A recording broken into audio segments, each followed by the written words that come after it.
हे guys, so मी हा video edit वगैरे करणार नाही आहे, कारण ही जी सुंदर सागराची गाज आहे ही तुमच्यापर्यंत पोहोचावी असं मला खूप मनापासून वाटतं आहे. आणि तो फेक ऑडिओ वगैरे लावण्यात मला काही इंटरेस्ट नाही आहे. आणि yes, I am a blogger, but कशी तर मी माझ्या आनंदासाठी फिरते, हे खूप जणांना माहिती आहे. आणि तो आनंद सगळ्यांपर्यंत पोहोचावा असं मला वाटतं नेहमीच, म्हणून मी हा ब्लॉग करते आहे. सो हा एक सुंदर असा समुद्रकिनारा तुम्ही बघताय. मला एक गोष्ट आठवते ती मी जस्ट शेअर करते तुमच्याबरोबर, की मला दुसरीत असताना ना एक अहमद भाई नावाचा असा काहीतरी धडा होता, असंच काहीचं नाव असावं. आणि त्यामध्ये असं होतं की त्या अहमद भाईंना एक पर्टिक्युलर गाणं आवडायचं, आणि ते गाणं जेव्हा जेव्हा रेडिओवर लागायचं तेव्हा ते अख्ख्या मोहल्ल्यामध्ये पळत सुटायचे, सगळ्यांनी रेडिओ ऑन करा, सगळ्यांनी रेडिओ ऑन करा, का तर ते गाणं लागलं आहे, ते गाणं खूप सुंदर आहे, ते गाणं मला आवडतं आणि तुम्ही ते सगळ्यांनी ऐकावं. सो माझं काहीचं तसंच होतं. आणि अनेकदा होतं, जे माझे मित्रमैत्रिणी आहेत त्यांना माहिती आहे की मी खूप पॉझिटिव्हली एक्साईट होते की मी जे आत्ता बघते, मी हा जो काही सुंदर असा माझ्यासमोर समुद्र आहे तो बघते, तो सगळ्यांनी बघावा. की हे मोटिवेशन आहे, तुम्ही यातून मोटिवेशन घ्यावं की इतका सुंदर समुद्र आहे, तो सगळ्यांनी बघावा यार.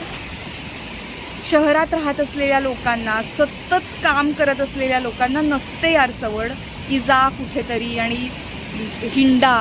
सुदैवाने मला जेव्हा जेव्हा वाटतं, किंवा मी ती स्वतःला एक सवय लावून घेतली की मला जेव्हा वाटेल तेव्हा मला माझ्यासाठी वेळ काढता आला पाहिजे, आणि मी त्या वेळामध्ये फक्त फिरते. मी बजेट काय म्हणतात तरी त्याला,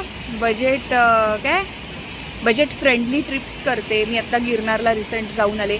माझं रेल्वेमधलं खाणं पिणं, इन्क्लुडिंग रेल्वेमधलं खाणं पिणं, माझा फक्त 3,000 रुपये खर्च झाला, माहिती आहे का तुम्हाला.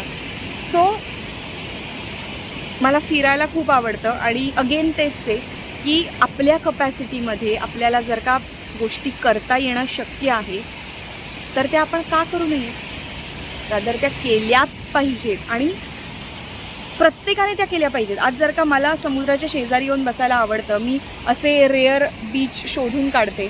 सुदैवाने मी कोकणातली असल्यामुळे आय एम प्रिव्हिलेज्ड की मला खूप सारे किनारे माहिती आहेत की जे खूप सुंदर आहेत, खूपच भारी आहेत. मला स्वतःला एकटं राहायला, एकटं फिरायला, एकटा विचार करायला, आत्मचिंतन करायला, गायला एकटं असं खूप आवडतं. आता तुम्ही बघाल की कुठल्याच माझ्या सोशल मीडियावरती खूप गाण्याचे माझे व्हिडिओज नाही आहेत. एकतर आत्ता असं आहे की मला बसून रेकॉर्ड करायला वेळ होत नाही आहे, पण असं होऊ शकतं ना की मी इथे बसली आणि माझं प्रत्येक गाणं रेकॉर्ड करून मी पोस्ट करत राहिली.